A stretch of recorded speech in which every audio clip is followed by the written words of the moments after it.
asalaamaaleykum wa rahmatullahi wa barakatuh mbokki seetaankat yi yéen a ngi topp seen chaîne Baol Times di fi seetaan seen émission parcours jàngal ma sa bopp di ci dalal jàngalekat yi nga xamante ne ñoo nekk ci biir classe yi ak jàngalekat yi nga xamante ne nekkoon nañ ci biir classe yi jubluwaay bi nekk waxtaane seen i jaar-jaar ngir xale yi mën ci jël ay royukaay yoo xam ne buñ ci toppee dinañ mën a am njëriñ ci réew mi ndax amul benn réew moo xam ne jëm na ci kanam te jiitalul wàllu njàngam ak jàngale dañu jàpp ne itam amul benn modèle boo xam ne xale bi war na ko mun topp ku dul jàngalekat ndax jàngalekat moom mooy ki nga xam ne dina jàngale xam-xam mais aussi dina yare tey nag ñu am gan bi spécial gan goo xamee ne émission bu doy waar ngeen di am tey ak inspecteur d'académie en retraite monsieur Oumar Ndiaye moom la ñu dalal ci seen biir émission parcours jàngal ma sa bopp ak moom dinañ waxtaane comme ni ñu ko defee ci émission yi nga xamante ne moom moo ñu weesu dinañ waxtaane ak moom ci wàllu cosaanam waxtaane ak moom ci jaar-jaaram ci wàllu école élémentaire waxtaan ak moom ci wàllu parcours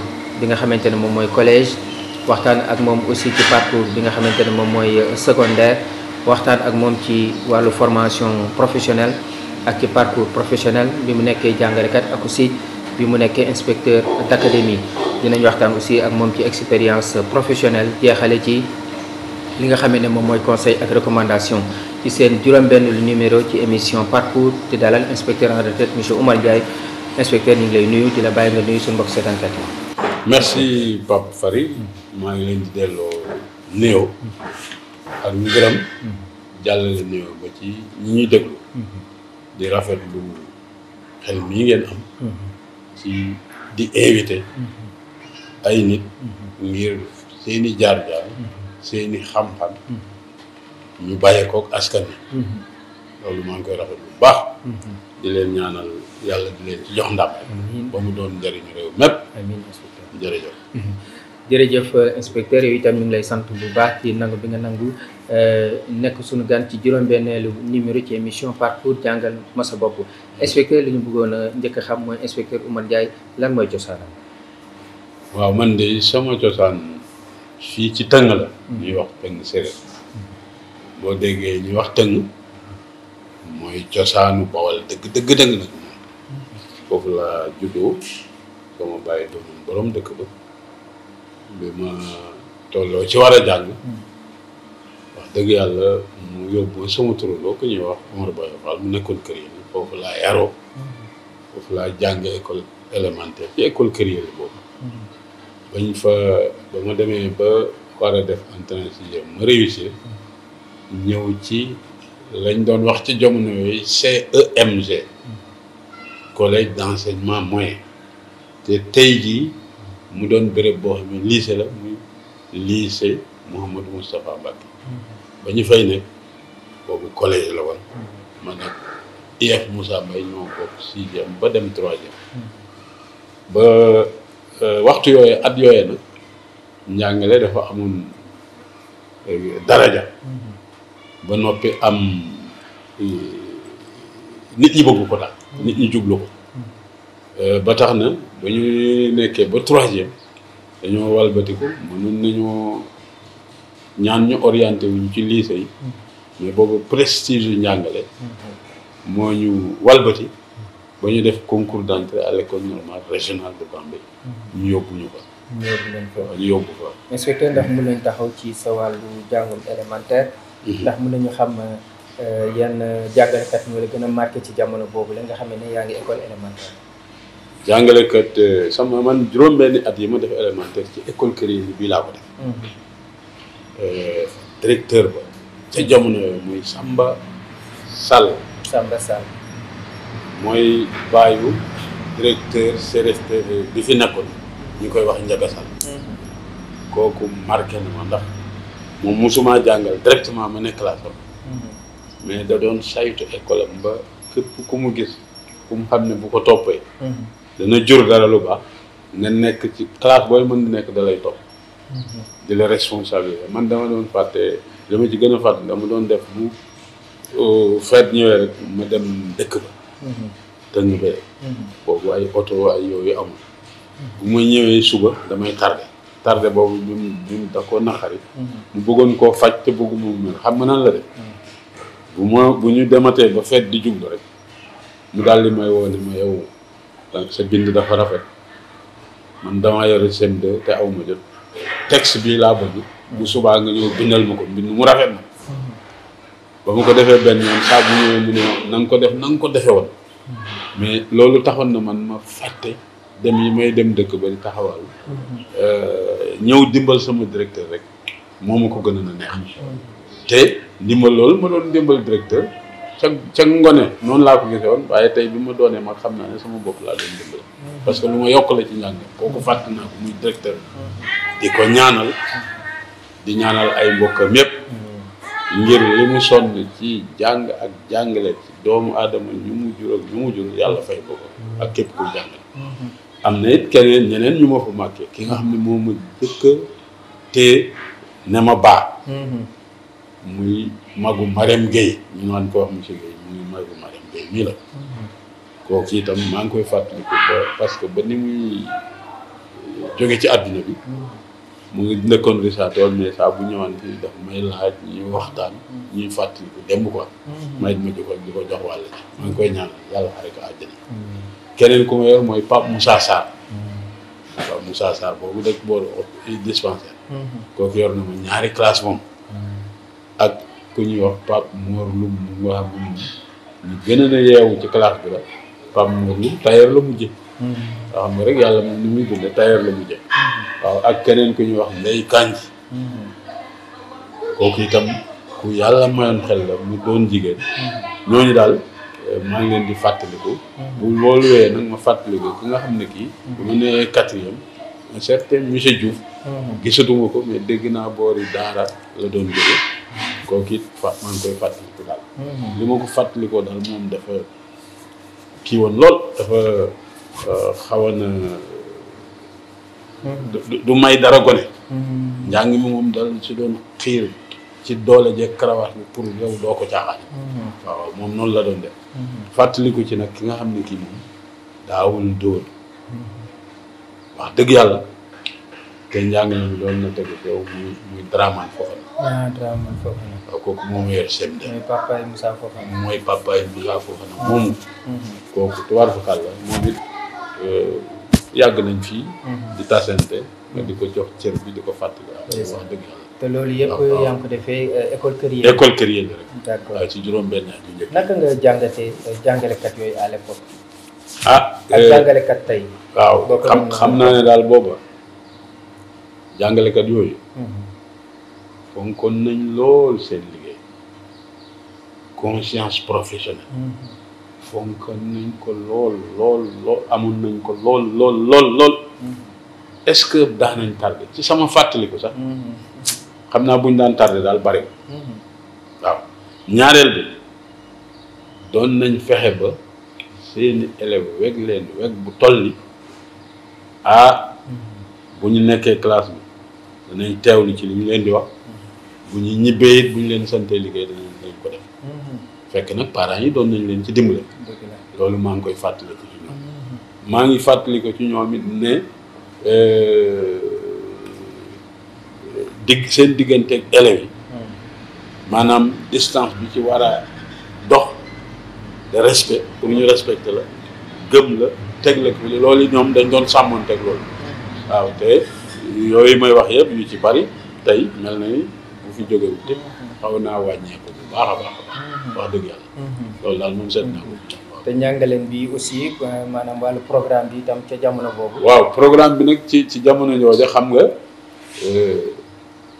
matières yi li ñuy wax discipline yi ak ñii naan ko activités yi ni mu baree léegi baree wutoon noonu d'accord dafa dem ay discipline yoo xam ne yi fondamental la surtout au CI CP li ñuy tuddee tey première étape dañ doon fexe nga mën loolu boo mënee lire ba nga xam ne da nga lire sax ba lire loo xam waaye da nga ko mën a lire comme ni taalibe yi def leneen li ci topp da nga mën a calculer lu nombre rëy boo demee sa opération yëpp da nga ko ci mën a def doo juum wala du bari waaw loolu da nga ko mën leneen la ca topp problème yi da nga ci mën a raisonner le raisonnement mathématique li ñuy tuddee la résolution de problème dañ la ci doon teel a yee C1 ba nga xam ne boo demee CM1 CM2 daanaka da ngay baamtu rek di baamtu rek di baamtu rek fekk na li am solo yëpp xam nga ko. ñun loolu moom ñun aw nañ ci. kon booba entrée en sixième moom presque ñëpp dañ doon jàll.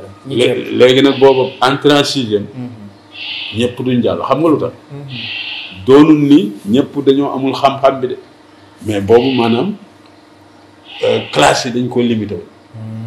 école yi barewutoon. concours la woon. concours la woon dëgg. d'accord mën da nga booba li xew léegi. saafaan ba moo doon xew temps yooyu. booba boo amee certificat. du tax nga ne damay am entrée en sixième waaye fi mu ne boo amee certificat am nga entrée en sixième. yow booba da ngay def certificat am diplôme bi. entrée en sixième bi moom concours dëgg la dañuy tànn dañ naan nangam nit lañ waral ni nañ jël lim bu tolloog nangam yooyu ci tàmbalee ko ca bopp ba fa mu yem. booba concours dëgg la waaw booba concours looloo tax. moo tax it nag ñi doon dem collège mooy les meilleurs. ñiy dem fu ñuy mën di dem rek les meilleurs lañ tànn. exactement dans ces conditions là da doon yomb nga am qualité. nga xam ne collège moom sixième. waaw. da ngay mën a lire kenn waxaale wu ko. loolu wax booy dem léegi dañuy gis sixième élèves yoo xam ne mënuñu lire. ma ne sixième collège. ma ne man ba may nekk CM1 CM2. sama papa doon chef de village mënut a bind man maa ko doon bindal lettre di ko liiral lettre. di ko bindali lettre di ko liiral lettre maa ngi fàttali léeg-léeg mu jox ma lettre am moomu xam booba dictionnaire amul. damay nekk ba ñëw école. indiwaale lettre bi. fab mooy copier leen jéem ci dictionnaire bi. delluwaat. di liiraat lettre bi di ko fa doon naa am ñetti fan. di ko traduire jéem a traduire yenn lettre waaw. sama papa. CM1 CM2. CM1 CM2. CM1 CM2 da ngay mën a lire lettre da ngay mën a bind lettre. boobu plume ngeen doon bindee. plume lañ doon bindee. loolu it am na solo parce que plume. dañ ko bindoon bindin woo xam ne bii. day méngoo ni ñuy former lettre yi. lettre yi dafa am lu ñuy wax plein. ak délier. plume moo gën a yomb plein ak délier. boo trempé boo bësee rek mu defal la plein. boo ayofalee mu defal la délier. waaw kon plume dañ koo bind dañ ko defaroon jagleel ko rek mu mën a bind bu tegu ci yoon. respecter format lettre yi. fu mu war a nekk plein nga bës mu def ko. fu mu war a nekk délier nga oyofal sa loxo mu indi la. pour yow dañ ko war a delloo si wala. bon léegi nag pas forcément. parce que léegi nag contexte biñ ne. opportunité technologie yeeg ay technique yeeg science yeeg ak temps bi gën a teg pression ci ñun te loolu mooy xew ci àdduna de toutes les façons prôné wu ma ñu delloo si ko mais prôné naa daal ci dès l'élémentaire xale yi par les sciences d'écriture parce que comme am na léegi ñu jéem la tàmmal la notion de plein et de délier jéem leen a tàmmal nan la ñuy bindee ba mën a génne loolu. mais big bës ak bañu bës ci yam big moom adapté wul dëgg pour génne plein ak délier. mais ce qui est important c'est la forme de la lettre. c'est ça forme de la lettre bu ñu ko respecté ba ku gis la xam ne la ku gis peu xam ne peu la ku doo ko jaawale benn loolu rek moo am solo. mu lisible rek. parce que actuellement lisibilité bi moo am solo. actuellement boo bindee bu dul examen boo bindee da nga koy saisir. boo bindee moom da nga koy saisir. donc loolu daanaka amul solo. waaw booba cravache am na. ah oui. booba cravache am na. lu métti sax. punition am la nii. xaw ma aux oreilles xaw ma. ou bien à genoux. léeg-léeg aussi.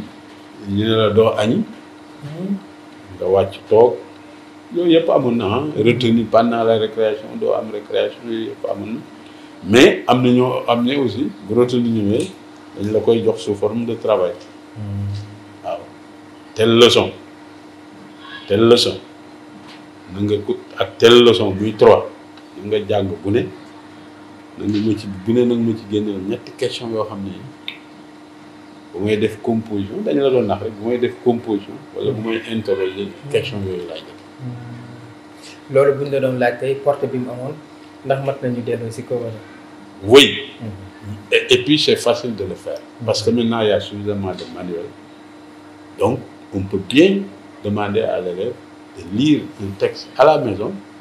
Et comme tous les textes sont assortis de questions et de répondre après aux questions qui sont relatives à ce texte-là. Tout comme on pourra lui dire, après avoir lu et répondu aux questions consignées dans le livre, lui-même, suivant sa compréhension, eh bien, formuler des questions à l'intention de ses camarades. Voilà. Et là, on pourrait voir les niveaux de compréhension. Parce qu'il y a une compréhension littérale du texte. Ça se manifeste par des réponses à des réponses dont les éléments figurent dans le texte. Immédiatement, compréhension littérale. Il peut s'agir de questions de compréhension inférentielle. C'est-à-dire, question, tu mets en relation deux éléments du texte et leur synthèse donne la réponse. Ou bien des questions critiques. Question critique signifie une question dont un élément se trouve dans le texte et d'autres éléments en dehors du texte. Soit dans ton expérience ou dans ton environnement. Il y a des liens. Et c'est le type de question le plus difficile qui manifeste le niveau de compréhension le plus élevé.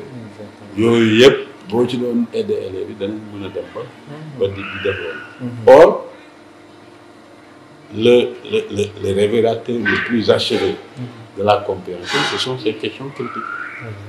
Quand l'élève arrive à comprendre le texte à un niveau superficiel, littéral, à un niveau inférentiel, et maintenant à un niveau critique, ça signifie que le texte, il met le texte en relation avec sa vie, en relation avec son environnement. En ce moment, vraiment, il en a une compréhension assez complète, quoi. Et ça, si on habitue les élèves à le faire, ça leur fera du bien. Parce que dans la vie, vous et moi, nous ne faisons pas autre chose que ça. Quand vous lisez un soleil, un journal ou quelque chose comme ça, vous lisez, vous vous appropriez le texte lu pour lui-même. Qu'est-ce qu'il dit? Maintenant, à un second niveau, ce texte, son contenu, vous le mettez en relation avec votre expérience ou l'expérience d'un voisin, ou en tout cas l'expérience professionnelle que vous avez pu constater dans un service ou un établissement. C'est comme ça, la lecture, ça ne fait rien d'autre qu'à ça. Voyez-vous, comprendre le texte pour lui-même, le comprendre par rapport à soi et par rapport à son envie, à son environnement. Il n'y a pas autre chose que ça en lecture. Ça ne sert qu'à ça. Exactement. Voilà, c'est ça. Il y a en sixième, Madame collège. Collège d'enseignement moyen, CMFI. Le principal, c'était Feu Cherceau. Voilà. J'ai fait là-bas la 6e, 5e, 4e, 3e, en 4 ans. Et puis j'ai fait le concours d'entrée à l'école. Il faut aussi marquer les professeurs. Ah oui, 2 professeurs, franchement. Un professeur de français, on l'appelait le doyen Sall. Peut-être Moussa Mbaye pourrait me rappeler son prénom. Ah oui, quelqu'un qui avait un français sacré, qui dominait la littérature française, qui dominait la grammaire. Moi, si je suis aujourd'hui très attaché à la grammaire, je pense que le virus m'est venu de lui. Franchement. Une forte sensibilité grammaticale. Une bonne connaissance de la littérature française. Et un enseignant consciencieux. Vraiment. Qu'est-ce que vous appelez un enseignant consciencieux? Consciencieux qui a de la conscience professionnelle. Ça que je veux dire. C'est-à-dire un enseignant consciencieux, c'est un enseignant qui a conscience de sa responsabilité. Comprendre qu'au-delà de la responsabilité administrative étatique, qui le lie au pouvoir public moyennant un salaire et des accessoires, qu'ils comprennent qu'il a une responsabilité sociale qui le lie aux parents, à la communauté, lesquels ont fait le sacrifice de renoncer à leurs besoins et de mettre leur enfant à sa disposition pour une éducation, une formation. C'est une responsabilité aussi redoutable. L'autre responsabilité, par laquelle d'ailleurs on devrait commencer, sans jamais le faire, c'est la responsabilité, j'allais dire, spirituelle, divine. Vous savez, wolof. nit dañu ne yàlla li mu sàkk yëpp doomu aadama la ci bëgg. dëgg la. terewut ba mu sàkkee doomu aadama daf ko ne jàngil. jàngil nag buñ ko waxee day fekk nga am ku lay jàngal. dëgg la. Si donc la recherche de la connaissance est vraiment est un devoir, une obligation pour l'être humain, mais la tâche symétrique qui est d'enseigner est aussi une tâche spirituelle d'une haute portée divine. Et pour moi, chaque enseignant, qu'il en ait conscience ou non, doit prolonger l'acte sublime de création de l'homme par Dieu. C'est ça que nous prolongeons. Parce que Dieu n'a pas créé pour jeter dans le monde et dire allez-y. Il a créé, il nous a jetés dans le monde, mais il nous a dit apprenez. Et donc, celui qui aide l'être humain à suivre cette recommandation divine, mais il a une mission sacrée, non? Il a une mission sublime. C'est pourquoi moi je dis que dans les écoles de formation, on commence par vous dire quelle est la responsabilité administrative de l'enseignant, c'est bon. Quelle est la responsabilité sociale de l'enseignant, c'est bon. On ne parle pas de la responsabilité spirituelle, divine. Or, pour moi, si on devait faire la hiérarchie des responsabilités, c'est celle-là qui se situerait en haut. C'est vrai, ça aussi, c'est un héritage de la colonisation. Mais si nous avions une pédagogie, un modèle de formation authentique, regardez ce qui se passe dans les daras, on commence par amener le talibé à prendre conscience de l'unicité de Dieu, de l'omniscience de Dieu, de l'omnipotence de Dieu, de la sacralité, non seulement de Dieu, mais de tout ce qui est en lien avec nous. Donc, on commence par cette responsabilité spirituelle, au niveau des écoles coraniques, avant d'en arriver à une autre responsabilité. Mais comme nous héritions d'un modèle de formation occidental, nous suivons l'Occident dans ce modèle-là, qui est structuré prioritairement par une responsabilité administrative vis-à-vis de l'État, puis une responsabilité sociale vis-à-vis de la communauté. Et très souvent, on oublie la responsabilité divine ou spirituelle. Je crois qu'il faut l'intégrer désormais. Il faut l'intégrer. C'est ça qui fera que l'élève et l'enseignant comprendront que ce qu'ils sont en train de faire, l'un en enseignant, l'autre en apprenant, c'est une autre forme de prière, une autre forme de dévotion à Dieu. D'autant plus que d'ailleurs, pas très loin de chez nous, le fondateur du MUNIR a dit le travail, c'est la forme fonctionnelle de la prière. Travailler, c'est une autre façon de prier. Alors donc, ça devait déteindre, pourquoi, à mon avis, dans les modèles de formation et d'enseignement-apprentissage destinés à nos citoyens. D'accord. À part M. Sall, bon prof moo la gën a marqué? Louis Nango, professeur de mathématiques. C'est tubaab la wala? Non. Nit ku ñuul. Louis Nango, oui. Lui aussi, il est connu.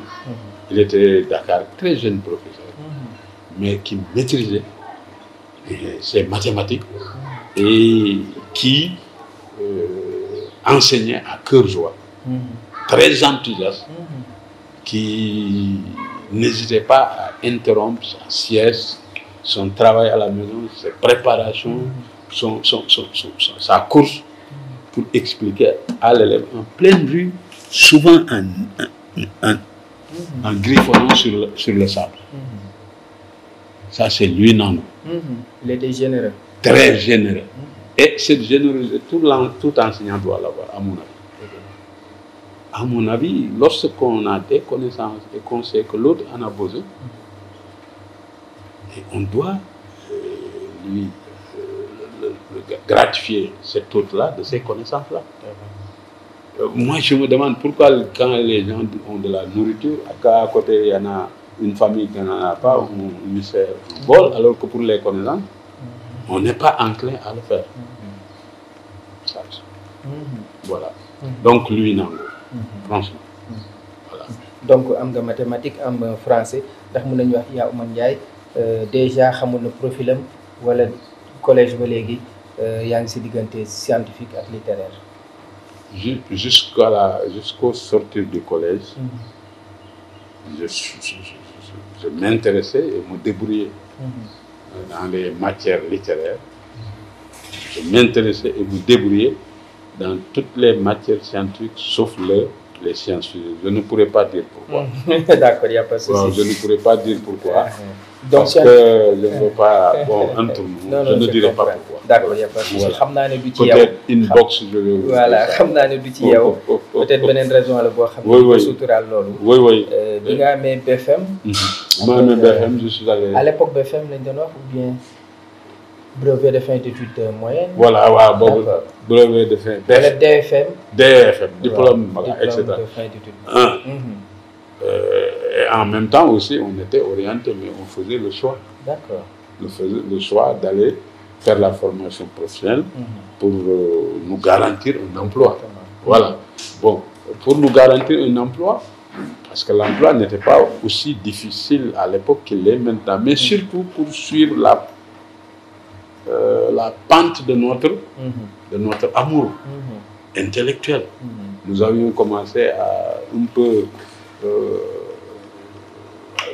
avoir ressenti l'amour des études, mais surtout nous avions commencé à être marqués par le charisme de certains professeurs, dont ceux que j'ai cités. Et vraiment, ça fait partie des raisons qui nous ont poussés à aller à l'école normale, en plus des raisons sociales que nous redoutions de ne pas pouvoir avoir les moyens nécessaires pour suivre des études au niveau du moyen secondaire, puis de l'université, sans avoir un soutien significatif. Et nous nous sommes toujours donnés comme défi d'aller faire la formation, d'avoir une assise financière, un petit salaire, et profiter de ce petit salaire maintenant pour continuer les études. Et nous tous, c'est ce que nous avons fait. Bon, évidemment, en empruntant des voies plus ou moins différentes. Mais nous tous, c'est ce que nous avons fait. Donc déjà, à l'époque, enseignant modèle là, donc oui, mais vous savez, ils étaient modèles, et c'est la raison pour laquelle nous rappelons encore leur acte, leur vie, leur agissement. Mais c'est vrai que de la manière que certains étaient modèles, d'autres aussi étaient des anti-modèles. C'est normal, hein, dans la vie. Dans la vie. Et, bon, mais tout cela, nous avons compris maintenant que c'est la nature humaine qui est comme cela. Bon, la perfection, d'abord, n'existe pas dans ce monde. Et la bonté, les qualités ne peuvent pas être transversales à tout le monde. D'ailleurs, c'est parce que certains en manquent que ceux qui en ont du mérite. Sinon, la comparaison qui fait ressortir le mérite ne pourrait pas être faite. Voyez-vous. Donc, ce contraste-là, Dieu a créé son monde-là avec du contraste. Des bons et des mauvais, des intelligents et des moins intelligents, des petits et des grands. Voilà. C'est comme ça, c'est ça qui donne du sens à la vie. Ah oui. Est-ce que tout le monde a déjà c'est ce cursus? Oui, bien sûr. Par exemple, quand j'ai été à l'école normale. Oui, il faut que oui. Vous avez ce BFM, DFM, de l'école normale pour la formation professionnelle. Oui, c'est ça. Les choix expliquer nous là, formation. C'était une formation de 4 ans. 4 ans. Les 3 ans étaient calés sur le programme de l'enseignement secondaire. C'est-à-dire que nous avons seconde, première, terminale. D'accord. 3 années en une sorte de renforcement académique pour que tu puisses être à la hauteur d'un bachelier. Une fois que, après les 3 années, on a la certitude que tu as le background académique d'un bachelier, mais tu complètes par une formation pédagogique. La formation pédagogique commence bien entendu dès la première année, mais l'accent est beaucoup plus mis sur les connaissances académiques durant les 3 premières années, sans négliger la formation professionnelle. Maintenant, la 4e année, vraiment, c'est un focus sur la formation pédagogique. Donc ça signifie que pendant les 4 ans, avant de sortir, tu as une bonne assise sur les connaissances économiques et tu as une bonne base sur les connaissances pédagogiques et didactiques pour aller enseigner. À l'époque, l'enseignement était exigeant. Il fallait un savoir solide, un savoir-faire, c'est-à-dire un talent pédagogique avéré, un savoir-être, c'est-à-dire une conscience professionnelle, voilà, les qualités requises par les maîtres vis-à-vis de l'élève, vis-à-vis de l'environnement, vis-à-vis de soi-même, la façon de s'habiller, de parler, les milieux à fréquenter. Et tout cela comptait encore dans ce qu'on pouvait appeler l'éthique et la déontologie. Franchement. À l'époque, concours d'entrée, c'était un concours d'entrée, une sélection sélective. On choisissait. Nous, par exemple, je crois, on était une trentaine, je ne sais plus, une trentaine. Évidemment, il y avait beaucoup d'écoles normales parce que le système a été régionalisé, comme il l'est actuellement avec les CRFP.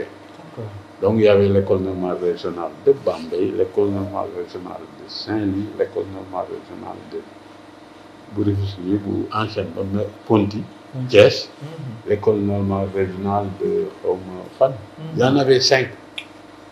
Et chaque école normale focalisait une ou 2 régions. L'école normale régionale de Bambey était créée pour desservir en enseignement les régions de Diourbel et de Louga. Voilà, on l'a pas dit quoi. Les régions de Diourbel. Nous avons dit les régions de Diourbel Louga. D'accord. Voilà. Cette période où là, oui, c'est-à-dire à l'époque, il y avait des professeurs assistants techniques qui nous venaient encore. Par exemple, c'était le professeur de lettres, un certain M. Folpin. C'était aussi le professeur de sciences naturelles, ce qu'on appelle aujourd'hui SVT, M. Dané. Oui, c'était aussi le professeur de psychologie, pédagogie générale, M. Darnon. Oui, M. Folpin était avec aussi sa dame, Mme Folpin. Les autres étaient quand même des Noirs. Des Noirs. Dans la philosophie? Bien sûr, on faisait la philosophie. On faisait la philosophie à l'époque. Parce que, bon, la philosophie, on la faisait pour avoir les fondements des doctrines pédagogiques. Il n'y a pas de doctrine pédagogique ou de méthode pédagogique qui ne s'adosse à une doctrine philosophique. Donc on était obligé vraiment d'apprendre les doctrines philosophiques, surtout celles qui sont orientées vers la pédagogie et la psychologie, pour une meilleure maîtrise de ces dernières-là, psychologie et pédagogie. Et vous avez logé aussi centre? Oui, on était internés. D'accord. Logés sur place, des chambres à 2, nourris avec un restaurant, linge, tous nos besoins. On était strictement surveillés, aucune autre occupation que les études. En tout cas, si on n'était pas en train d'apprendre en classe ou dans les horaires des études, parce qu'il y en avait, si on n'était pas dans ça, dans des créneaux d'études, on était dans des créneaux de récupération, ou bien dans des créneaux d'activités périscolaires, ay sport, ay théâtre, ay façon évidemment. Télé à l'époque? Si, ou télé. Ou bien, alors dans les heures de restauration. Ça aussi, c'était bien calé, quoi. Pour y avoir de l'ossuat ou l'école normale, voilà, je ne sais pas. Oui, bon, l'idéal, mais c'est difficile. Hein? C'est difficile, c'est vrai. C'est vraiment difficile. C'est très difficile. C'est très difficile. Parce que personnel enseignant, personnel, oui, ensuite, prise en charge. Oui, prise en charge, le coût de la vie, voilà, le pouvoir d'achat, le pouvoir des États, pouvoir économique, budgétaire des États. est largement réduit, ou en tout cas dispersé à travers plusieurs sollicitations, c'est difficile. C'est ça. C'est difficile. Est-ce qu'à l'époque, jigéen ñi bëri woon nañu. Ci Bon, seen forme seen porte par exemple, seen 30 yooyu. Non, maintenant tu sais, c'est l'école normale William Ponty qui était destinée à accueillir les dames. D'accord. Nous n'étions que des hommes. Bon, à l'époque, là, disons, la philosophie du genre qui se propage actuellement, bon, n'était pas si bien connue. Hein? Oui, oui, à l'époque, c'était la stricte séparation des garçons et des filles. C'est après que les sciences sociales, notamment sur les gens, nous ont rattrapés pour nous faire accroire que le fait de séparer les filles et les garçons, les hommes et les femmes, c'est plus négatif que positif. Il faut qu'on laisse les gens vivre la cohabitation. Parce que dans les familles, c'est comme ça, dans la société, comme ça, dans les lieux professionnels, c'est comme ça. Pourquoi donc à l'école, on les séparerait? Voilà. Donc, vous avez ce diplôme, ce premier poste? Mon premier poste, c'est justement l'école de Warxo. L'école de Warxo. Warxo. Warxo. Chevauché jusqu'à la Fatick. Fan nga nekk ci Sénégal. C'est dans le département de Linguère, à 26 km de Dara, au-delà de Dara. 14 km avant Linguère. D'accord. Sur la nationale. À quel âge?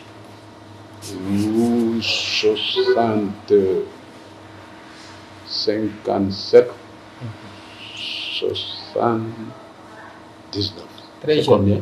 Donc très jeune. À peu près 21 ans. Voilà. Très jeune. Ouais. Très jeune enseignant. C'est ça. Nga bàyyee ko sa dëkk dem. Oui. Naka nga dundee les premiers contacts avec la population yi ak oui. Vous savez, ironie du sort. 2 ans avant, Cheikh Mbacké Gueye qui était à l'IA de Diourbel. Oui. Il enseignait là-bas. Ça alors. 2 ans. En allant à Linguère voir un ami, j'ai fait un crochet. Je l'ai salué. Il m'a dit, mais tu vas passer la journée, tu vas passer la nuit. Je lui ai dit, Cheikh Fouta, je ne bàyyi ma delloo. waaw ma dem ndekete foofu may wax dina ko mën a fanaan fa la ma yàlla di indi. Seetal ma. Dieu sait. Donc ironie du sort, je suis parti sans comprendre que moi j'étais destiné à ce poste-là ou prédestiné même. Ma ñëw ñu vanté nañu, on me met à la disposition de l'IRE, à l'époque c'était l'IRE, de l'IRE de Louga. Je viens à Louga, on me met à celui qui ventilait les gens a été mon maître d'application à l'école normale. D'accord. Quand je viens, il me dit, voilà les postes disponibles. Maintenant, j'avais choisi pour toi tel poste. Parce qu'au moins c'est accessible, c'est sur la route, etc. Sinon, le seul choix, c'était d'aller vers Sakal, expliquez-moi quoi. On est comme non, le choix que vous avez fait pour moi, je le garde. C'est comme ça que je suis arrivé à Warxo. C'est une fois arrivé à Warxo que je me suis dit, moi, je me rappelle, l'année dernière, je suis passé ici et j'étais réfractaire à l'idée de passer une journée, à fortiori l'idée de passer une nuit, et voilà que je dois séjourner ici pendant une longue durée. C'est comme ça. C'est pourquoi je dis ironie du sort. Et ce poste, pourtant, j'y ai fait finalement 7 ans, de 79 à 87. D'accord. Parce que finalement, quand même, bon, c'était bon poste, les gens étaient accueillants, généreux, et ensuite, j'avais un nouvel enthousiasme à enseigner parce que c'est des élèves qui aimaient le travail et qui avaient encore à l'esprit la mystique du travail, quoi, et du travail bien fait, la culture du travail. Voilà, c'est comme ça que l'appétit m'est venu en mangeant et que finalement, j'ai fait là-bas 7 ans. Et bonne famille, mon dalal, très bien, c'est une certaine famille sec, dans la maison jouxte l'école, qui nous préparait pour nous, faisait le linge pour nous. Voilà, en tout cas, nous tenait compagnie les jours fériés ou week-ends, ou non ouvrables quand nous ne voyageons pas. C'était vraiment cette famille. Et j'en profite pour rappeler que récemment, il y a de cela 2 ou 3 mois, celle-là qui faisait tout ce travail-là pour nous a rendu l'âme. Et je m'étais fait à l'occasion l'obligation d'y aller, de présenter des condoléances. Que Dieu vraiment accueille son âme au paradis. Kon li ñuy wax école de la communauté tey yàgg na exister au Sénégal. Oui, bon, école de la communauté. École de la communauté, ça dépend des dispositions de l'enseignant. Parce que c'est l'enseignant qui peut prendre l'initiative de venir s'intégrer dans une communauté. Exactement. Dès qu'il s'intègre dans une communauté, il est accueilli. S'il s'y intègre en utilisant des formules adaptées. Vous ne pouvez pas vouloir vous intégrer dans la communauté et cultiver des éléments de distanciation par rapport à cette communauté. À ce moment, bon, elle devient tout de suite réfractaire et méfiante. Et en ce moment, l'intégration n'aura pas lieu. Donc, vraiment, c'est l'enseignant avec son tact, sa bonne volonté et son attention pour appréhender les exigences culturelles et sociales du milieu qui peut favoriser cette intégration dans le milieu. Donc moi, communauté éducative, ça dépend de l'enseignant. Vous êtes dans la communauté, si vous voulez que la communauté participe à la gestion de l'école, si vous voulez avoir dans la communauté des relais éducatifs, il vous suffit d'installer un dispositif et un mécanisme d'instrumentalisation ou d'instrumentation de ces parents-là pour qu'ils prolongent votre travail et qu'ils vous fassent ensuite le retour des informations qui vous permettent, vous, d'assurer la continuité au niveau de votre travail. Ça, c'est... Voilà. Mais ça demande d'abord que l'enseignant intègre, qu'il soit accepté et qu'il soit en osmose ou en symbiose avec le milieu. Si cette condition est réunie, le reste va couler de source. C'est ça. Exactement. Ça. Et ce première année, bonne classe, nous y Ah oui. Ma première classe, je vous en ai parlé, c'était ce Cheikh Mbacké Dieng là. D'accord. Et à l'époque, le CAP, on ne pouvait le faire que dans une classe de CE ou de CM. Et c'était une école à cycle complet. Quand je suis arrivé, il n'y avait qu'une seule classe où je pouvais faire le CAP, c'était un CM2. Donc, cette première année, vous avez fait CAP? Oui. D'accord. Oui, et dans un CM2. Vous avez fait première année, vous avez fait CM2? Non, à l'époque, vous ne pouviez pas faire l'examen du CAP, ni dans un CI, ni dans un CP.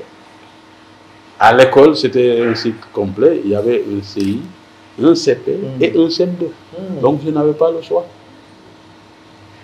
Première année de classe d'examen? Oui. Est-ce que tu as de réussite à l'époque?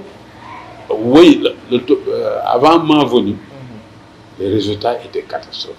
Aussi bien au CAP qu'à l'entrée en 6e. Mais je rappelle que l'entrée en 6e à l'école, vraiment, c'était une sélection. Mais je crois que la première année, les résultats étaient un peu encourageants. Hein? Et c'est ce qui explique que les villageois ont commencé à tenir à moi. Je me suis intégré dans le village. Voilà. Et jusqu'à présent, jusqu'au moment où je vous parle, je garde les relations avec ce village-là. D'accord. Voilà, je me rappelle l'un d'entre eux, le maire de Warfort, il était député avec sous l'ère Macky Sall. Je l'appelle honorable député maire Yoro, n'est-ce pas? Yoro Sow. Oui, hier seulement je l'ai appelé honorable député maire Yoro. Bon, il y en a d'autres qui sont devenus des médecins. Yoro Sow. Oui. C'est un problème qui est à l'université. Oui. Mathématiques. Non, comme beaucoup. Histoire là. Non, lui c'est un professeur de mathématiques. C'est l'actuel maire de... Il était mon élève à l'école élémentaire. Il était aussi mon proviseur quand j'étais IA de Louga. D'accord. Il était le proviseur de Mbalaché. D'accord. Maintenant, puis le proviseur du lycée Albouri. C'est de là-bas qu'il a pu, à la faveur des élections, aller à l'Assemblée nationale. D'accord. Donc 1984, vous avez fait 7 ans fële. C'est deuxième poste. 1987. Donc 1987. 79, 87, ça fait. D'accord. Alors, je voulais tellement me rapprocher de Diourbel, parce que c'est à ce moment que l'idée maintenant d'étudier a commencé à me flatter. Et comme j'ai passé 4 ans à demander, sans gain de cause, cette dernière année, Ibader était en tournée à Linguère. J'ai utilisé les rouages politiques pour avoir une audience. Ibader Thiam, quand il m'a accordé l'audience, il m'a dit, moi, je me suis posé 1001 questions, parce qu'on m'a demandé de le recevoir, mais on ne m'a pas dit le motif. Je sais bien que, bon, j'aurais dû rejeter, mais comme j'ai du respect pour les enseignants, j'ai dit, je vais prendre. Bon, si, et Ibader Bob, il était ministre de l'Éducation. Ministre, oui. Si la réponse est disponible, je vous la donne. Si je ne peux répondre maintenant, bon, je me ferai en tout cas le devoir de vous répondre plus tard. Quel est le problème? Mais moi, je suis là depuis de 79 à maintenant. Je suis là. Chaque année, je demande à être affecté. Et je n'ai pas encore gain de cause. Pour moi, c'est inadmissible. En effet, ça ne doit pas être normal.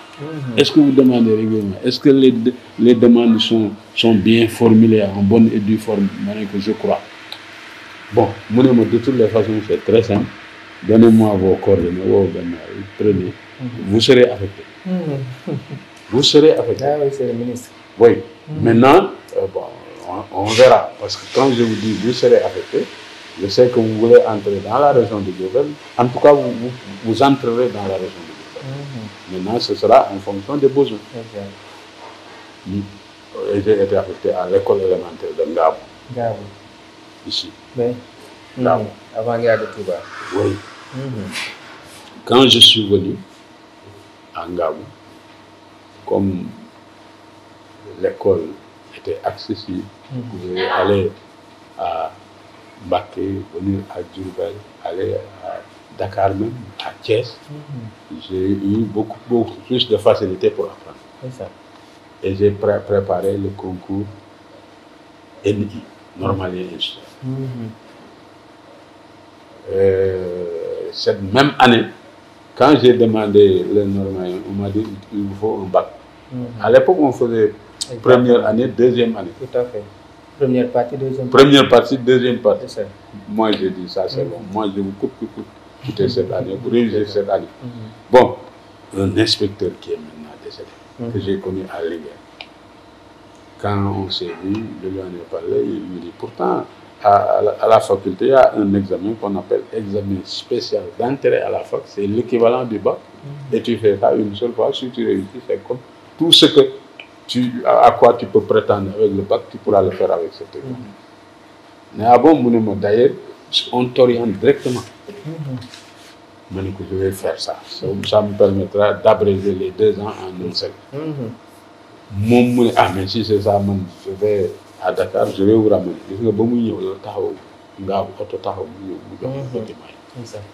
Et on me montre le programme de français, le programme d'histoire. C'était costaud. J'ai dit ça, d'ici l'examen, je ne peux pas apprendre ça. Notre programme d'histoire, français, parce que français, je me disais, j'ai enseigné au CM2 à Ouarfort plusieurs fois. Et depuis lors, je n'ai plus quitté les classes de CM. J'ai un background en grammaire et en français qui pourra peut-être me servir. N'est-ce pas? Et c'est ça que j'ai utilisé. À la fin de l'année, je suis allé faire l'examen spécial et en même temps faire sous réserve le concours NI. Voyez-vous, à un certain moment, on m'appelle de l'économie pour me dire, mais attention, bon, on a délibéré, on n'a pas encore sorti le résultat, mais vous n'avez pas le bac. Hein. Oui, j'avais fait sous réserve. Mais oui, sous réserve, mais bon, si c'est sorti, il faut nous en informer. Hein. On est OK. Je suis allé à la fac, je leur ai dit, à l'école normale, ils demandent ça. Le chef du département m'a dit, dès après-demain, quand ma secrétaire sera le tout, je ferai la liste des admis, je vais envoyer à l'école normale pour tout le monde. C'est comme ça qu'on a fait. Et on m'a proclamé admis au concours ENI. Le concours ENI, c'est un concours qui te permet, tout en gardant ton salaire et en ayant une chambre, soit à l'université, soit à l'école normale, de faire les études jusqu'à la maîtrise. Mais avec l'engagement tacite que tu reviendrais pour rester dans le système et servir comme professeur de français ou d'anglais, ça dépend de l'option qu'on fait. Alors j'ai fait ça et c'est ce qui m'a valu d'être professeur de français. Lettres modernes, les orientées. Oui, parce que c'est ça que j'avais fait. À l'entraînement. Moi, je voulais faire philo. Mais bon, à l'époque, peut-être, je ne sais pas, on m'a dit non, ça, philo, ça n'existe pas. Je fais lettres. Nga logé école normale, université. Oui, j'avais un logement au même titre que les étudiants. On payait la chambre 4 000 francs le mois. Et comme moi j'avais un salaire d'éditeur, c'était très facile également. Et tous les œuvres au programme, je les payais moi pendant les vacances pour les étudier. Non, Ngabou 2 ans. 2 ans. D'accord. 2 ans. Et il y a une anecdote que vous raconter avec ce digante avec Ngabou est-ce que vous savez, ce sont des parents. Hein. Ah d'accord, heureusement. Ce sont des parents. Et les Ngabou, vous savez que c'est le village, c'est l'origine de la famille de Samba Dali. C'est ça. Samba Dali. Ku bokku ci mom fofu mo yori Samba Dali bobu pourquoi on dit Dali Dali Mayan c'est son père motax ñu nan ko Samba Dali Dali Mayan bobu sama yaay yaayam mom lañu moko wacce quoi li ñuy wax wacce mo donon njëkkem quoi mo donon njëkke ma mère quand elle venait me voir à Kriel ou ma grand-mère surtout, quand je la raccompagnais, elle insistait à me dire, venez, il faut qu'on aille voir Samba Dali. En ce moment, il était un infirmier ici. Et quand je venais, elle insistait sur les... Voilà, elle expliquait. C'est comme ça que je l'ai connu, hein, Samba Dali. En plus des faits qu'il était en relation avec ceux de Krieli. Voilà, donc, c'est comme ça que j'ai réussi le concours ENI. Et que je suis allé à l'école normale. J'ai fait mes études de lettres, puis j'ai été réaffecté au lycée de Bambey. Entre-temps, ce qui était l'école normale régionale de Bambey a été transformé en lycée. Je me rappelle quand je suis venu, la nostalgie aidant, je suis allé à la bibliothèque. Il y a un fonds pédagogique dans la bibliothèque qu'on avait réservé là-bas parce que les élèves qui étaient là-bas n'en avaient pas besoin. Je suis venu fouiller. J'ai vu des noms des gens sur les bouquins pédagogiques que je connais, Lagarde, Micha, etc. D'autres ouvrages à caractère pédagogique. Un mélange africain où était écrit mon nom. Et ce que me rappelle ce mélange africain, c'est que on y a apposé une page qui représente le brouillon de Léopold Sédar Senghor, le brouillon de son écrit qui a donné élégie à pour Martin Luther King. Brouillon, élégie pour Martin Luther King, c'est ça qui a surtout. Et moi, j'étais affecté là-bas comme professeur de lettres déjà. Je me rappelle avoir utilisé ce document dès mon premier contact avec les lettres. Vous voyez, ça c'est quoi? Élégie pour Martin Luther King. De qui? De Senghor. Vous savez où est-ce que ça a commencé? Ils ont bavardé. Voilà où est-ce que ça a commencé. Le brouillon, les ratures, les repositionnements de mots. Voilà, des mots choisis, changés pour d'autres. Des syntaxes modifiées. Voilà, des verbes disposés voilà, autrement. Tout cela avait fait du document un véritable brouillon. Je le dis, vous savez, c'est Senghor qui faisait ça. Donc vous, qui n'êtes pas des agrégés, lui, c'est un agrégé. Ouais. Et vous qui n'êtes pas des agrégés, qu'est-ce que vous devez faire alors? Quelqu'un a dit faire comme lui, mais il faut faire plus que lui. Parce que lui, il était déjà accrédité du titre d'académicien. Malgré tout, il a retouché son premier texte, sa première retouché 1000. Combien de fois vous ne pouvez pas le savoir. Donc vous, au moins, retouchez vos textes 4 fois, 5 fois, 6 fois, 7 fois. Ça, c'est le premier contact que j'ai eu avec ces élèves. Donc, vous avez une école normale, avec un niveau de maîtrise. Donc, de fait, formation pédagogique, parce que déjà... Si. Vous faites 4 ans à l'université, puis après, en fait, on vous donne 5 ans, en prévoyant que vous pouvez redoubler, voilà. On vous donne 5 ans. Si vous arrivez à boucler la maîtrise sur les 4 ans, vous avez l'option de faire immédiatement la formation professionnelle de professeur d'enseignement secondaire en 2 ans, ou de consommer votre année sabbatique. 5e année, vous année sabbatique. Et à partir de la 6e année, faire la formation.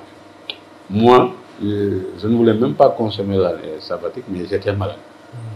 Et comme j'étais malade, j'ai eu ce qui devait être l'année sabbatique a été une année de maladie quoi, pour moi.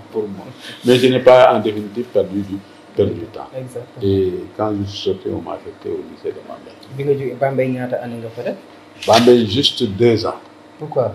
Oui, c'est ça que quand je suis venu, anecdote pour anecdote, le proviseur d'alors, Mamoudou Pouy, les je crois, habitants de Rufisque ou de Bani, parce que j'ai eu des cellules il n'y a pas longtemps, il m'a dit, moi j'ai un problème. Et vous qui avez commencé par l'élémentaire, peut-être vous avez une certaine sensibilité pédagogique qui pourra m'aider à résoudre mon problème. Je lui dis, quel est ce problème? Il me dit, tous les élèves de S n'aiment pas les lettres. Et c'est à leur détriment. Et je lui ai dit, mais quel est le programme? Si vous n'appliquez pas le programme recommandé par le ministère de l'Éducation, il me dit si. Je lui dis, si c'est ça, certainement ces programmes sont mal exploités. Il m'a dit, ah bon? Je lui ai dit, oui. Bon, lui, il n'était pas là. Je lui dis, le roman, d'abord, je donne l'exemple de Illusion perdue. À l'époque, c'était Illusion perdue. Je dis, Illusion perdue, comme tous les romans de Balzac, recèle une forte dimension scientiste. Le positivisme d'Auguste Comte est très présent dans la création littéraire du réalisme. Tous les réalistes, c'était une obligation, ont emprunté et internalisé les découvertes techniques et scientifiques de l'école dans leur œuvre. Et souvent même dans le style. Vous lisez Balzac, vous verrez son nez qui est en forme de A. Donc il fait des comparaisons avec des données de l'imprimerie sur la physionomie humaine. Balzac d'ailleurs a parlé de la physiologie du mariage. Qu'est-ce que ça peut signifier, une physiologie du mariage? Une physiologie, normalement c'est l'être humain, non? Mais c'était une façon de dire que dans cette œuvre romanesque, j'ai adapté des principes et des règles scientifiques empruntées à la physiologie, à la biologie. N'est-ce pas? Et, certainement, vous avez lu Marx Lénine, le déterminisme social, économique, théorisé par Marx Lénine et autres, apparaît bien dans tous les romans réalistes. Qu'il s'agisse d'un roman de Balzac, de Stendhal, n'importe lequel, ça apparaît. Comment ça apparaît? Ils prennent un personnage, dans un milieu donné, ils lui donnent un profil psychologique et social qui est en adéquation avec ce milieu. Puis ils l'extraient de ce milieu pour le remettre dans un autre milieu. Ils sont désadaptés. Ils sont désadaptés, ils sont dépaysés. Parce que le profil social, économique, culturel avec lequel il fonctionnait, dans le premier milieu, n'est pas valable dans le second milieu. Il leur faut donc un temps d'adaptation, que dans la plupart des romans, on a caractérisé comme des bêtises, de l'inconduite, de la sottise. Ce sont ces termes-là, les termes par lesquels on qualifie ces comportements d'adaptation. Voyez-vous. Et ça, le romancier voulait montrer, à l'instar de Marx, que c'est le milieu qui détermine la conscience et non la conscience qui détermine le milieu. Ça, c'est une règle du marxisme, n'est-ce pas? Ensuite, les lois scientifiques, le déterminisme biologique. Prenez Zola. Dans ses romans, il vous décrit une famille, la famille entière, en promiscuité, la nuit, couchés les uns contre les autres, des femmes contre des hommes. Plus tard, il vous montrera une séquence du roman qui fait état de la sexualité qui a cours dans ce milieu-là. N'est-ce pas? Plus tard, il vous montrera une séquence romanesque qui fait état de nombreuses naissances. Donc, c'est une façon un peu de montrer, par des termes littéraires, que la promiscuité attire la sexualité. Et que la sexualité incontrôlée augmente la démographie. Et que la démographie incontrôlée vient renforcer encore cette promiscuité et donc, par ricochet, renforcer la sexualité et donc, ainsi de suite, finalement, on est dans un cercle vicieux. Et le marxisme a ce mérite d'identifier les cercles vicieux dans la société et de se donner pour défi de les casser et de les transformer en cercle vertueux. En cercle vertueux. C'est ça la force du marxisme. C'est pourquoi moi je crois comme Althusser que le marxisme est quand même théoriquement indépassable parce que on ne pourrait le dépasser qu'à partir de ses propres lois et méthodes et outils. Vous voulez dépasser le marxisme, vous n'userez que des outils du marxisme. Donc vous ne le dépassez pas, vous le confortez. Vous le renforcez. C'est ça un peu, moi je crois à ça. C'est ça. Comme à la suite d'Althusser. Donc 2 ans rek nga def Bambey. Oui, 2 ans là def Bambey. Et on m'a coopté comme formateur des professeurs de lettres dans la région. C'est l'actuel CRFPE. À l'époque, c'était le pôle régional de formation. Dirigé à l'époque par Bassirou Tine, qui était notre patron là-bas. Lui, il officiait dans l'élémentaire et le préscolaire. Et comme au niveau du moyen secondaire, c'était disciplinaire, moi j'officiais dans le français au niveau des collèges et des moyens. Ça aussi, ça a contribué à me fortifier comme enseignant. Parce que à l'époque, ce n'était pas un corps, ça n'avait pas fait l'objet d'un statut. Vous ne pouviez pas faire valoir, disons, un diplôme, ou bien un profil, il n'y a rien dont vous pouviez vous prévaloir pour dire je viens inspecter un tel ou tel. La seule chose, c'était votre savoir-faire. Faire en sorte que chaque fois que vous rencontrez un professeur qui est au même niveau que vous, dans le même corps que vous, vous fassiez la différence au niveau des connaissances académiques ou des connaissances pédagogiques. C'était la seule chose. Et les gens ne s'en cachaient pas à vous dire, mais écoutez, nous sommes du même corps, voilà. CPI, conseiller pédagogique itinérant. Et à l'époque d'ailleurs, moi je vous le dis, il y a un enseignant qui avait dit, mais écoute-moi, je ne vais pas répondre à des gosses.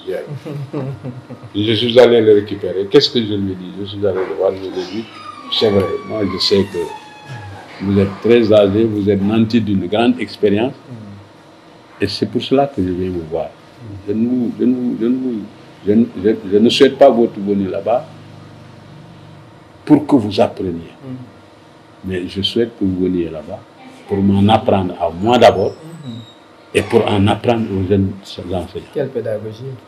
Mais quand je lui ai dit, il est resté 5 minutes, il ne pouvait plus parler. Maintenant, c'est vrai. Il ne pouvait plus parler. Que je suis déçu parce que vous ne me répondez pas. En croyant qu'il est sur la même posture, non. C'est que vous m'avez atteint au fond de moi. Exactement. Ce que Léa n'a pas pu faire. C'est ça. Vous l'avez réussi. Désormais, je viendrai et je me mettrai à votre disposition et je ferai tout ce que vous voulez. Je suis plus âgé que vous, mais je le ferai. Quand il est venu, on a fait quelques mois, il a dit, je croyais vous aider, mais je me suis aidé moi-même. Parce que je croyais que je n'avais plus rien à apprendre des autres. Or, de vous, j'ai appris déjà beaucoup de choses. Et je continuerai à le faire. C'est comme ça que j'ai pu le faire. Je veux dire que c'est vrai, le pouvoir, on ne peut pas ne pas l'utiliser. C'est ça. Mais ça doit être pour moi le dernier recours. L'être humain, c'est un être raisonnable. Si vous utilisez l'approche appropriée, il est fort probable que vous atteigniez vos objectifs sans en arriver à un conflit avec lui. Et ce qui est vrai pour les adultes est vrai aussi très souvent pour les élèves. C'est ça. C'est très souvent pour les élèves. Léegi nga def ñaata at en tant que CPI en français. J'ai de 98. 99. 2000. 2001, 4 ans. À partir de 2002, j'ai encore senti le besoin de changer. Le besoin de changer. De changer encore. Et j'ai fait le concours des inspecteurs. D'accord. Je me rappelle à l'époque, je pensais que toute ma chance c'était de faire l'écrit et de mettre à profit mon savoir en dissertation. Mais quand j'ai caché le KS pour faire valoir la licence, à partir de l'école, on m'a dit, mais toi aussi, tu viens de sortir, on sait que tu as le KS et vous voulez, non. Si vous n'avez pas le diplôme, venez, on vous laisse composer sous réserve. Nous savons que vous avez le KS quand même. Bon, j'étais obligé de venir donc déposer sur titre. Sur titre, tu ne fais pas de dissertation. Tu tires une leçon de l'élémentaire ou du préscolaire. Tu prépares ça en 30-40 minutes. Tu prépares ça, tu présentes ça. C'est-à-dire tu exécutes ça en classe avec des élèves et tu viens en discuter avec le jury. Le recrutement sur titre, à l'époque, c'était ça. Je viens et je tire une leçon du préscolaire. Là où je n'ai jamais mis le pied. Mais heureusement, c'était la psychomotricité. Je savais quand même que la psychomotricité est l'équivalent de l'EPS à la maternelle. Et comme c'était la psychomotricité, j'ai dit, bon, ce que j'ai appris de l'EPS au CI, c'est ça que je vais transposer. Je vous assure, c'est une simple intuition. Mais quand je l'ai fait, le spécialiste de la maternelle qui est Falloubo, à la FACEB que tu connais certainement, mais il était agréablement surpris. Franchement. Et il a posé une seule question. Il m'a dit, mais vous, avant ça, vous enseignez dans le préscolaire ou vous intervenez là-bas ou quoi? Je dis non. Comment avez-vous fait pour préparer la fiche et pour l'exécuter? J'ai juste convoqué ce que je savais de la didactique de l'EPS aussi. C'est ce que j'ai fait.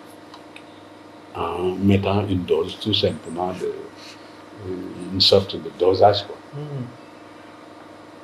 C'est très bien. Moi, je ne sais pas ce que tu as fait à l'écrit, mais cette note, elle sera maximale. C'est ça qu'elle m'a dit. Et effectivement, j'ai réussi. C'est comme ça que j'ai réussi. C'est comme ça que j'ai réussi. J'ai réussi inspecteur. J'ai fait la formation des inspecteurs en 4 ans. 4 ans. Oui, non, en 2 ans. 2 ans. En 2 ans. Au niveau de l'école normale. Au niveau de l'école normale. À l'époque, c'était encore. Quand tu es Non, non, c'était mon deuxième retour à l'école normale, mon deuxième séjour à l'école normale. Wow. Déjà, pendant la formation, à l'époque aussi, c'est ça, personne ne pouvait être IA ou inspecteur d'académie adjoint. Inspecteur d'académie adjoint, à l'époque, c'est ce que aujourd'hui nous appelons SG. SG, d'accord. À l'époque, vous ne pouvez pas être IA ou inspecteur d'académie adjoint sans avoir la maîtrise. C'est pas possible. Donc les professeurs qui avaient la maîtrise pouvaient l'être. Les inspecteurs de l'enseignement qui ont été professeurs avant d'être inspecteurs, donc qui ont la CAES, le CAES plutôt pouvait l'être. Et à l'époque, on voyait une académie qui pendant 2 ans cherchait un SG, à l'époque c'était inspecteur d'académie, sans l'avoir. Et pendant tous mes 2 ans de formation, le poste de SG ici était vacant. À la dernière année, il y avait me voir. Jusque-là, je n'avais pas encore reçu de demande, mais cette fois-ci, j'en ai reçu. Mais celui qu'on m'a proposé à partir du ministère, je ne le connais pas. À l'époque, l'IA avait la possibilité de refuser, de dire non. S'il donnait son veto, on ne nous affectait pas. Il m'a dit maintenant, je ne vais pas encore donner une réponse. Je viens voir l'école normale de ma fête. L'IA de Diourbel à l'époque. Oui, je peux vous donner son nom. Il me dit, si vous acceptez de venir travailler à mes côtés, dans quelques mois, en octobre, quand tu en auras terminé, je peux trouver le moyen de ne pas de rejeter sa demande. Maintenant, si tu ne décides pas de venir, vraiment, moi je le prends parce que j'ai besoin d'un argent. Mais malheureusement, moi ce que j'aime, c'est l'interaction avec des élèves dans la classe ou avec la formation. Et je ne peux plus retourner au lycée parce que je suis inspecteur. Et vous n'avez pas de DFI, école de formation des inspecteurs. Donc je suis désolé. Moi je pense à Kaolack ou à Thiès. Là-bas, je serai encore dans la formation. Il me dit, si ce n'est que ça, est-ce que je dois le dire? Si ce n'est que ça, je te rassure. C'est comme ça que je suis devenu. Je suis retourné ici au Bercail. Et donc, quand je suis venu, aussitôt j'ai été positionné comme le numéro 2 de l'IA. D'accord, c'était en 2004. En 2004-2005. Dès ma sortie. À ce moment, l'IA était au niveau de l'actuelle école Ibrahim. Exactement. Donc, vous êtes inspecteur adjoint jusqu'en... Oui, inspecteur adjoint jusqu'en 2008. Adam Ouliva a été nommé directeur des ressources humaines par Moustapha Souran et j'ai assuré l'intérim. Il n'a pas eu la chance d'être confirmé par Moustapha Souran, il est parti. Il a été quand Abdoulaye Wade a fait son remaniement là, pour lui donner le petit morceau de l'enseignement secondaire et supérieur, et laisser à Khalid tout le reste, quoi, année boobu. Donc après nga passé, kañ nga doon inspecteur plein, inspecteur académique? Sous Khalid Diallo. D'accord. Je ne sais pas, est-ce qu'il a eu bon, du fait que j'étais là à poireauter et que je n'arrivais pas à obtenir une titularisation, une nomination. En tout cas, un jour, on est allé en réunion, les IA et les directeurs. Il a nommé quelques directeurs, m'a nommé, et quelques autres éléments que je ne connaissais pas au niveau central. Il a dit, tous ces gens-là, bon, vraiment, commencent maintenant à durer dans leur position d'intérimaire. Et aucun d'eux n'a commis une erreur ou n'a eu un comportement préjudiciable, je vous informe que je vais les confirmer. Donc, je n'aurai même pas besoin de faire l'enquête de moralité parce qu'ils sont déjà là. Pourquoi faire une enquête de moralité? 2005, c'est comme ça que c'est arrivé. D'accord. C'est comme ça. Donc 2005 ou 2017, vous êtes à Diourbel. Non. 2008. 2008. Bon, je veux dire secrétaire général de... Ah oui, d'accord. Oui. Moi, dès que je suis sorti, c'est-à-dire 2004, 2005, 2006, 2007, 2007, jusqu'à la retraite. Non, 2008. Jusqu'à 2008. Secrétaire adjoint. Donc après... Maintenant, à partir de 2008, je suis devenu IA. Jusqu'en 2014, il y a le Diourbel. À partir de 2014, il y a de Louga. D'accord. Avec le recul, bi nga jëlee sa retraite ak léegi, naka nga gisee le fonctionnement des IA ak seen liggéey? Mais oui, le travail, à mon sens, est devenu beaucoup plus lourd et beaucoup plus délicat, surtout avec la gestion des enseignants, aussi bien au niveau de l'élémentaire qu'au niveau du moyen secondaire, c'est devenu beaucoup plus difficile. Parce qu'avec la multiplication et la fortification des syndicats, voilà, c'est tout un ensemble d'exigences qui s'imposent à l'IA et auxquelles il peut difficilement faire face. Je donne un exemple. S'il y a des revendications concernant des indemnités de baccalauréat, qu'est-ce que l'IA peut faire? Et là, moi, je ne sais pas. Pourtant, quand j'étais, il y a une année, je le racontais, parce que c'est du concret. Il y a eu une année, il y avait eu du retard, dont moi, je n'étais pas responsable. Mais je savais que, en même temps que quand on positionne le budget de l'enseignement supérieur, on positionne en même temps les indemnités de bac. C'est ça. Et je suis allé voir le secrétaire général du ministère de l'enseignement supérieur. Je dis, mais moi, je suis venu vous voir. Parce que j'ai une solution. Ces indemnités de bac qui doivent attendre la session prochaine de juillet et qui entraînent des perturbations au niveau des élèves. Moi, je trouve une solution. Il me dit, ah bon? Je dis, oui. Ou, je dis, chez vous. Je dis, ah bon? Dites-moi cette solution alors. Je dis, on vous a notifié votre budget de cette année. Je dis, oui, je ne veux pas entrer dans le secret des dieux, mais il y a la ligne indemnité pour le bac de la session prochaine. Je dis, oui, cet argent-là va attendre. Les enseignants vont faire grève, porter préjudice aux élèves, aux parents, et l'argent avec lequel on doit les payer est déjà disponible. Mais vous attendez, vous voulez attendre juillet, que l'autre échéance de bac vienne pour les payer maintenant. Mais pourquoi ne pas engager tout de suite? Mais en tout cas, je vais appeler. Il appelle Boubou Diaham. Babou Diaham. D'ailleurs, Babou me dit non, directeur, je regrette. Rien ne s'oppose à ça. Le budget vous est notifié. C'est à vous de l'engager. Ça, c'est des arriérés.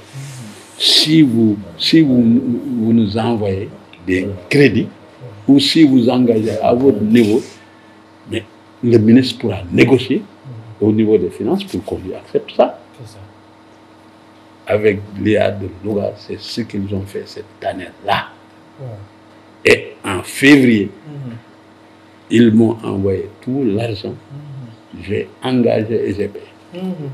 Et je lui ai écrit une lettre à l'époque pour lui dire c'est une solution qu'il faut maintenant stabiliser et internaliser. Il n'est plus normal que des élèves, que des enseignants aillent en grève parce qu'ils attendent des indemnités de baccalauréat qu'on leur doit, qu'on leur paiera dans un budget qui est déjà présent, mais sous le prétexte que notre rythme de on consomme les indemnités de bac, on a l'habitude de ne les toucher qu'au mois de juillet.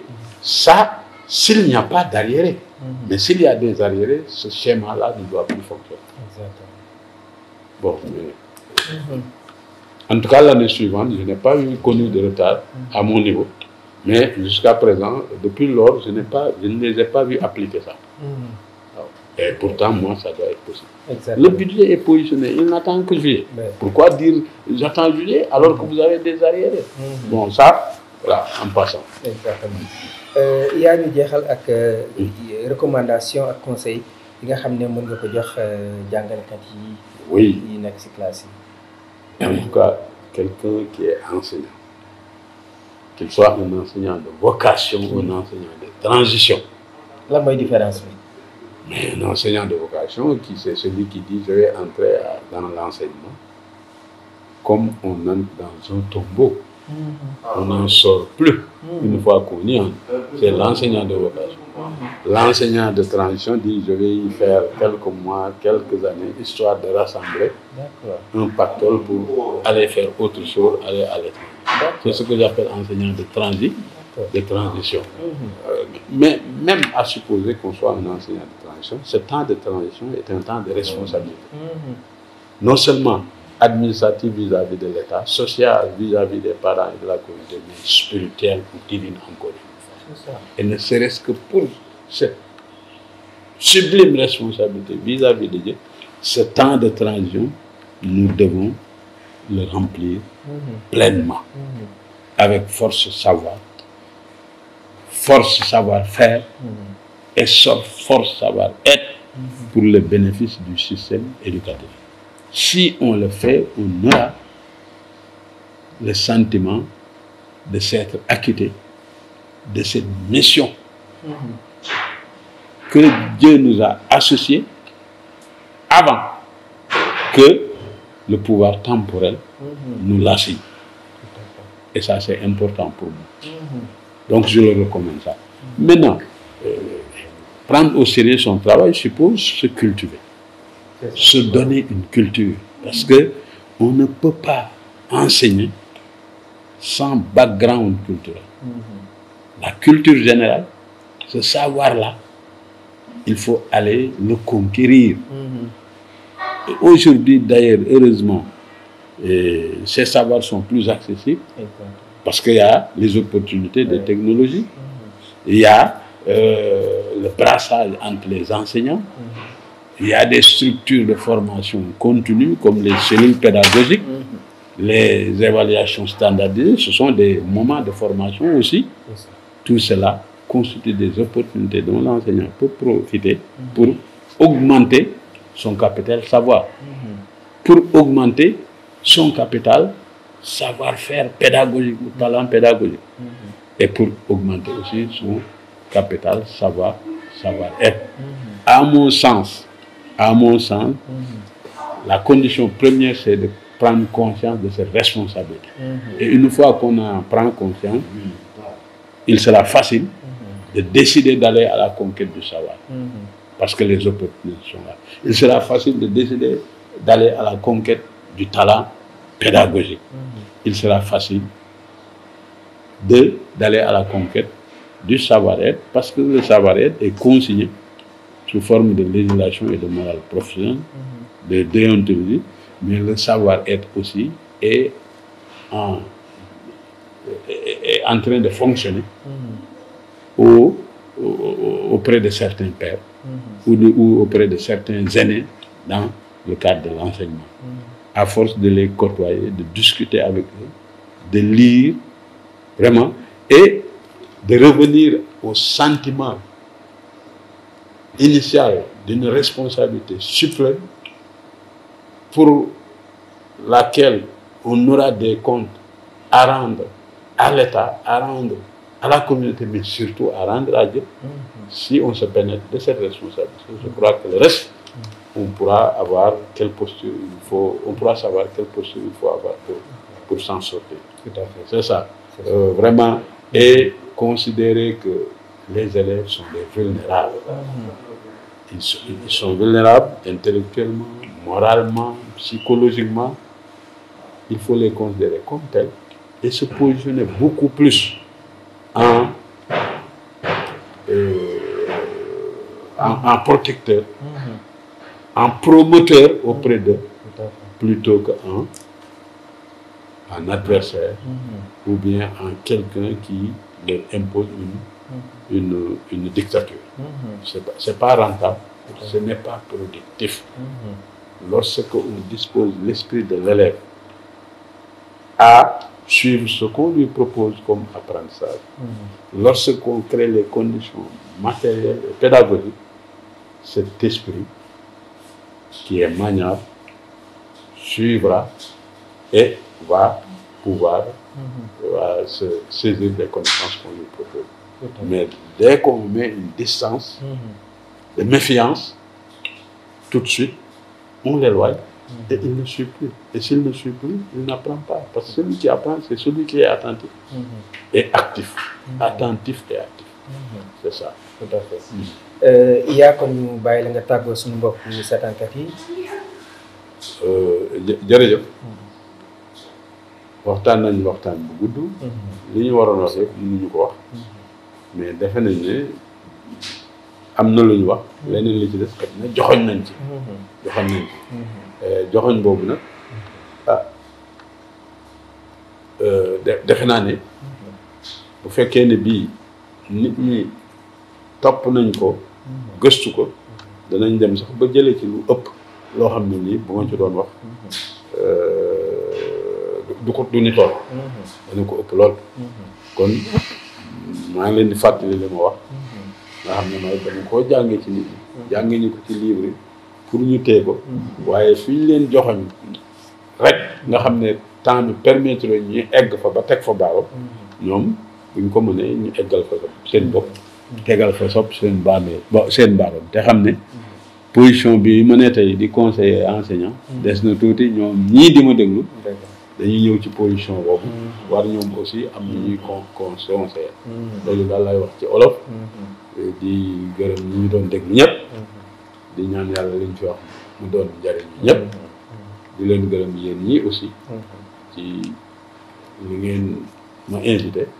permettre ma loo xam ne nii bëggoon naa ko wax. ngeen permettre ma wax ko. waaw bu leen jàpp ne man maa leen di dimbale ngeen ma aussi. parce que lii mooy wax ay jàngalekat. ay nit dégg ko mais dama koy wax ci kër gi. dama koy waxtaanee nii kon bu ngeen ma mayee ma wax ko ci ëtt bu gën a yaatu. muy jataay bi. loolu war naa leen ci gërëm di leen ci jàng. jërëjëf inspecteur Oumar Ndiaye moom moo nekkoon sunu ganu tey ci juróom-benn numéro émission parcours jàngal ma sa bopp ñu ko doon enregistré fii ci këram gi nekk ci kër Cheikh Ibrahima Fall. di leen sant di leen gërëm ci topp bi concept présentation par Farid Seye réalisation Mor Sène Baol Times di leen dig daje beneen jotaay asalaamaaleykum wa rahmatullahi wa barakatuh.